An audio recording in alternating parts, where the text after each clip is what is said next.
Saudações, amigos do Ecomundo, como é que vocês estão? Vamos aí para mais um vídeo do canal. De cara, eu peço para você curtir este vídeo, compartilhar este vídeo, comentar este vídeo e apoiar o canal para ganhar cada vez mais engajamento, né? Deixar um comentário e apoiar o canal financeiramente com um Pix que se encontra na descrição do vídeo. E, tô repetindo muita palavra vídeo, mas eu não posso deixar de repetir, porque senão vocês não se inscrevem, não fazem o que eu tô pedindo. Bom, como todo mundo que acompanha o canal mais fielmente, eu já fiz um vídeo sobre Diários de uma Apotecária, no qual eu fiz algumas considerações a respeito do anime. Né? Um anime sobre uma cuié insuportável inserida numa sociedade com conspirações, uma espécie de imitação da China antiga, ou da China período Idade Moderna também, porque nos episódios mais recentes, na verdade nos últimos 10 episódios, 12 episódios pra cá, tem tido muita questão de armas de fogo, né? Que eles chamam de feifas. É como se fossem aquelas pistolas de pirata, de filme de pirata. Tipo aquele Piratas do Caribe, aquele filme antigaço de pirata que passou muito na Globo, Ilha da Garganta Cortada. Então, Diário de uma Apotecária. A apotecária é uma mulher extremamente insuportável. Eu não consigo gostar dela. Não vou conseguir gostar dela, acho que nunca na minha vida. Porque ela é uma pessoa que não consegue corresponder. O mínimo de sentimento que alguém tem por ela realmente ela é uma cuié mesmo, né? Aquela mulher detestável, aquele tipo de mulher detestável. Que eu não sei se até quando que eu posso ficar falando isso, porque já estão criando no Brasil a ideia de que se você criticar mulheres de comportamento ruim, você está tendo discurso de ódio contra mulheres. Então eu não vou poder mais falar nem da Apotecária nem da Petra Bertolazzi, que são pessoas que eu só encontro defeitos. Bom, ou os defeitos são tão grandes que suplantam completamente as qualidades. Talvez a Petra Bertolazzi tenha alguma qualidade, né? Não sei. Mas tem um paralelo que eu quero fazer com vocês aqui, que é entre Diários de uma Apotecária e um outro desenho que tem muitos fãs no Brasil, fez um enorme sucesso, ele pegou uma parte ainda da época que tinha TV aberta, fazendo bastante sucesso, né? Que o segredo de algo ter tanto impacto no Brasil foi a TV aberta, né? Principalmente com a geração millennial. A gente pode citar o caso de Yu Yu Hakusho, Dragon Ball, Cavaleiros do Zodíaco, Dragon Ball GT,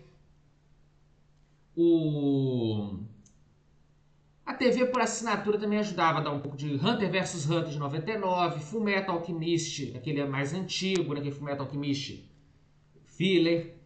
O Naruto teve sua participação na TV aberta. A TV por assinatura também ajudava. Tem muita gente com TV por assinatura também. Não era. Hoje deve ter mais, né? Por causa desses gato net da vida. Mas agora já não tem nem mais sentido. Tem os streamings, né? O pessoal não tá mais assistindo. Mas houve um desenho meio americano, uma pegada japonesa. Né? Meio americano, meio japonês, mas não é japonês. Né? Foi feito todo nos Estados Unidos mesmo, na América mesmo. Que foi Avatar, a Lenda de Aang. Bom, creio eu que ele foi feito todo na América mesmo. Ele é da Nickelodeon. Avatar também imita, mais ou menos, o que seria uma China antiga, um Japão antigo, tudo mais. Né? É um mundo completamente bizarro, uma terra plana, bem pequena, um planeta bem pequeno, que dá para você cruzar os espaços aéreos dos países em poucas horas, porque não sei se vocês sabem, o APA fazia todo aquele percurso em horas, porque vários episódios de Avatar contam literalmente um único dia na vida daquele carequinha. Mas o Avatar tem um paralelo com o Diário de Apotecária, não pelo aspecto China antiga de Ba Sing Se, mas pela figura do Zuko e do Jinchi, né? Ambos são príncipes, ambos têm uma relação estranha com suas famílias. No caso Jinchi, é de muito diferente a relação que ele tem com o Zuko, né? A gente não pode falar que a relação é igual. De jeito nenhum que eu vou falar uma besteira dessa. Porque o Zuko era de fato um príncipe, filho do Senhor do Fogo lá, que foi colocado no poder por uma espécie de golpe, né, que ele deu no irmão. o Zuko era filho mesmo daquele Senhor do Fogo. No HQ botaram umas confusão idiota lá para poder encher linguiça. Ele tinha uma irmã detestável, um pai horroroso e uma vida de merda. Mas ele era de fato um príncipe, filho do rei daquele país, né? Do cara que deveria ser o rei daquele país, pelo menos em tese. O Jinchi, ele é filho do imperador do mundo de Diário de uma Apotecária, porém, por alguma razão que ainda não foi explicada, ele foi instruído quando criança, ele foi tomado da mãe dele, a concubina Adu, e do pai dele, que é o imperador atual, que na época não era imperador ainda, porque o pai estava vivo, estava já bastante debilitado pela idade, parecia ter sinais do que a gente conhece hoje como uma espécie de demência, uma coisa assim. E ele foi instruído a achar que aquele que era o pai dele. Não era, obviamente não era. E ele é obviamente extremamente parecido com a concubina Adu, né? Todo mundo sabe que ele é filho da... Todo mundo que acompanha a obra sabe que ele é filho da concubina Adu com o atual imperador. E a concubina Adu também tem esses momentos queer, porque parece que ela, pelo que eu vi nas fanbases, ela não retribui ao imperador o amor que o imperador tem por ela. Ah, mas o imperador come um monte de mulher lá. É, mas a que ele ama mesmo é a Adu, pelo que eu fiquei sabendo. Não sei se é verdade. Mesmo se é sua chatice de fã, eu vi isso em grupos de fã que tem no Facebook. Hoje em dia o Facebook virou isso, tá? Não sei se vocês sabem. Território para grupos de fãs. De animes, mangá, de qualquer coisa. Bom, o Jinchi foi instruído a acreditar que era irmão do atual imperador. Ele foi educado e ele passou a falar. E teve até uns episódios que foi muito spaia isso, em que ele falava assim: a pessoa que eu achava que era meu pai, aí passaram a falar pra mim que ele na verdade era meu irmão. Eu nunca quis ser filho do imperador antigo, que é o que era Pedro, você sabe o que. Eu sempre quis esconder que era filho dele, porque ele também tem uma semelhança com o avô dele, que ele passou a achar que era pai. De qualquer maneira, ele é príncipe. E sendo irmão ou filho do imperador atual, ele se torna príncipe do mesmo jeito. E ele, assim, foi excluído da herança, né? Porque ele mesmo se excluiu, porque ele não... E ninguém chega pra ele dar um toque pra ele com a bosta daquela avó dele, que tomou ele que o tomou da mãe, né, da verdadeira mãe. Não chega pra ele e fala: foi mal, cara, tava doidona, tomei você da sua mãe, concubinador. Você não nota que você é a cara dela, não? Vocês têm uma relação de mãe e filho e tal, você não nota que você é a cara dela, não? Eu tomei você dela, sabe? Eu fui uma pessoa péssima, que eu descontei nela, coitada, o que o seu avô fez comigo e tal. Eu tinha 9 anos de idade quando o seu avô me conheceu, né, intimamente, né? Aí eu acabei tendo seu pai. O seu pai, aquele ali, tá? Aquele cara do bigode ali, com aquela barbinha feia. Ele é seu pai, tá? Eu tive ele com 10 anos. É mais ou menos essa história do Jardim Apotecário, tá? Então eu trouxe sinistro lá. Mas a Mao tá meio que a parte disso tudo, porque ela é uma queer. Uma queer mesmo. Ela rejeita o pai dela, que ela tem daddy issues com o pai dela. O pai dela tenta se aproximar dela. Parece umas pessoas que eu conheço. Eu conheço um caso disso aqui na minha cidade. O cara comeu uma mulher, fez um filho nela. Aí ele nunca assumiu um relacionamento com aquela mulher. Só comeu a mulher e engravidou a mulher. Aí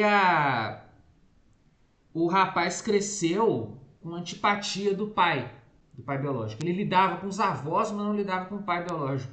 E o pai biológico tentava se aproximar dele. E ele, de uma forma extremamente babaca, não quis ter uma reconciliação com o pai. Ah, mas você se reconciliaria? Cara, em nome do... Eu falo assim, você não vai fazer isso por você. É fazer isso por amor a Deus, até por amor aos seus avós, principalmente por amor a Deus, mas por amor aos seus avós. Se você tem relação com seus avós, aí seu pai, filho dele, está tentando reconciliar com você, acho que é bom, né? Pra ser coerente, né? Mas você deveria fazer isso por amor a Deus, né? Mas não vou ficar aqui dando lição de moral nos outros. Ah, Mao não tem Deus no mundo dela, né? Infelizmente, não tem o nosso Deus verdadeiro no mundo dela. E ela não pensa nisso. Ela trata o pai dela pelos pés, que o pai dela abandonou a mãe dela. A mãe dela vivia um puteiro, né? Eu acho que isso aí ajudaria bastante ela ser abandonada, embora não tenha sido esse o motivo principal. E o pai dela tenta se aproximar dela. Foi meio jogado, como eu já contei no vídeo anterior, foi meio jogado porque sim, que ele é pai dela e tal. E ela é extremamente babaca com ele e extremamente babaca com o Jinchi. Ela tentou vender, gente, o presente que o Jinchi deu pra ela. Ela é aquela colher mesmo, aquela mulher babaca mesmo, sabe? Aquela mulher que eu falo com vocês aqui, que corre, pratica umas corridinhas. A Malma não pratica corridinha, ela pratica ingerir veneno, é uma coisa muito bizarra aquilo. Bom, mas os paralelos são onde? Onde tem mais paralelos entre o Jinchi e o Zuko? Ambos gostam de colher. Ambos gostam de colher, porque aquela Mai do Avatar é extremamente queer. É extremamente queer. Ela é uma mulher extremamente insuportável. O cara vira rei, né, no final de Avatar. Não sei se vocês lembram, o Zuko vence junto com a nossa digníssima Katara, né? E como os autores da obra são os bostas, né? Os roteiristas são os merdas, eles não fizeram o desenvolvimento do romance da Katara com o Zuko. Fizeram uma coisa assim, vamos pegar um sujeito que era para ser casto, mas não é, né? Porque o pessoal que é do budismo não tem esse valor, né? Mas deveria ser, né? Vamos pegar esse sujeito e fazer ele querer pegar a mulherzinha do... Pegar a mulherzinha que ele conheceu aí, que ficou até excitadinho, ficou todo mocinho, meu filho. Todo pra cima dela. E pegou, né? Infelizmente eles desenvolveram. Eu já li que existia um desejo de desenvolver o romance da Katara com o Zuko, que teria sido muito melhor. Aliás, para falar a verdade, poderia ter sido a Katara com Aang, mas poderiam ter desenvolvido o romance do Zuko com aquela moreninha bonita de Ba Sing Se. Teria sido muito melhor. Sabe, é o mal de uma obra não querer nas suas personagens. Se faz na Mai, ela se sacrifica. E podia ter ficado com aquela menina lá, a Jin, lá do Ba Sing Se, gente, era muito melhor. Inclusive era até mais based pela pacificação dos reinos, né? Já que ele se apaixonou por uma moça de Ba Sing Se, a moça vai terminasse eles ficando juntos, se reencontrando, ficando juntos. Cara, teria sido muito mais bonito, muito melhor. Aí mostrasse no futuro, botasse aquela filha dele lá, que é a Senhora do Fogo da Corra, mais morena, né? Pra ficar parecida com a mãe. Botasse que tinha assistido filhos com ela, aí tinha um outro lá, que ajudava no reino, sabe? Que era dobrador de fogo também. Aí teve um filho que era dobrador de terra, aí nasceu na Nação do Fogo. Pô, já que teve o negócio da miscigenação, começou a nascer gente assim, né? Um é dobrador de terra, outro é dobrador de fogo. Cara, teria sido muito melhor. Muito melhor. A gente, assim, que é fã, a gente tem esse problema, né? A gente vê a obra cagada, a gente começa a querer limpar a obra. E a gente começa a ter os insights, né? Como diz o pessoal do coach, né? De como poderia ser a obra ficar melhor. Avatar teria sido isso. Como poderia ser Diário de uma Apotecária ficar melhor? Diário de uma Apotecária ficar melhor se essa cidadã aqui tomasse um pau. Quer ver? Vamos comparar. Olha só. Olha só a carinha dela. Eu tô tapando a carinha dela, né? Vou ter que fazer assim. Olha a carinha dela. Olha que carinha de coisa. O cara tá perto dela. Mas ele tá sendo gado. Ele é gado.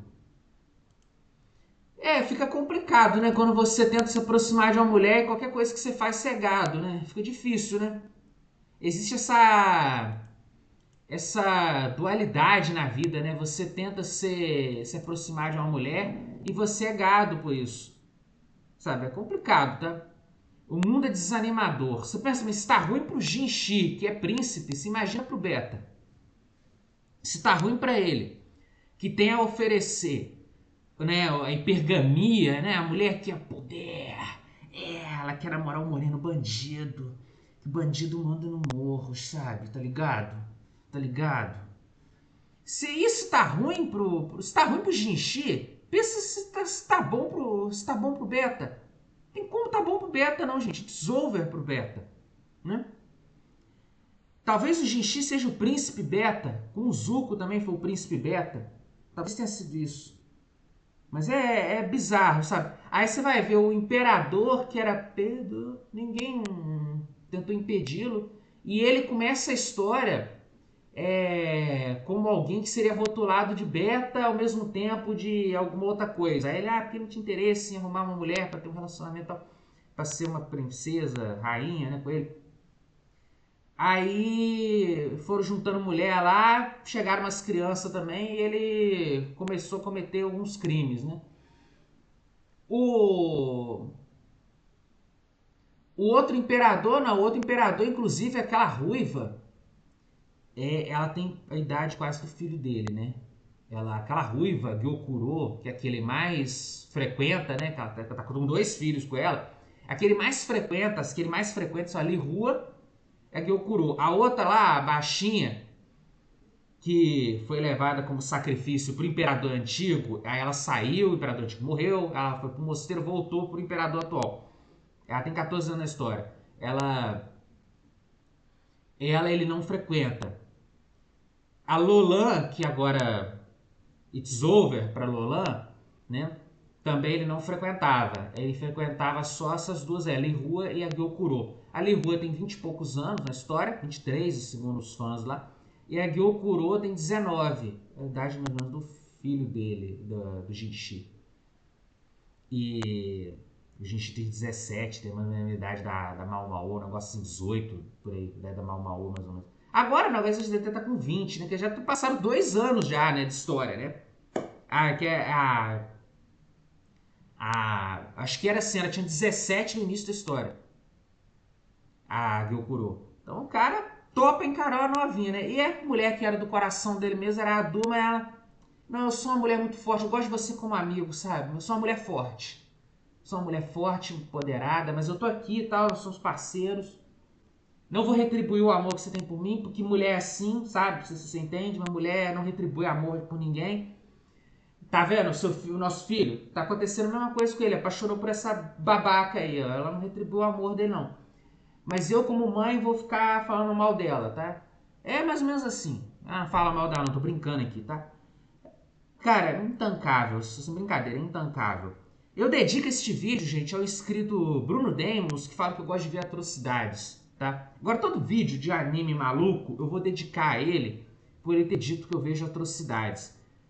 E eu vou dedicar as atrocidades a ele. Ele é um inscrito, apoia o canal, tá sempre aqui comentando. Não tô desfazendo dos demais inscritos, tá? Eu tô fazendo isso porque ele falou que eu vejo atrocidades. Aí eu resolvi dar uma zoada. Tratar o negócio na brincadeira. Fiquem com Deus, até a próxima.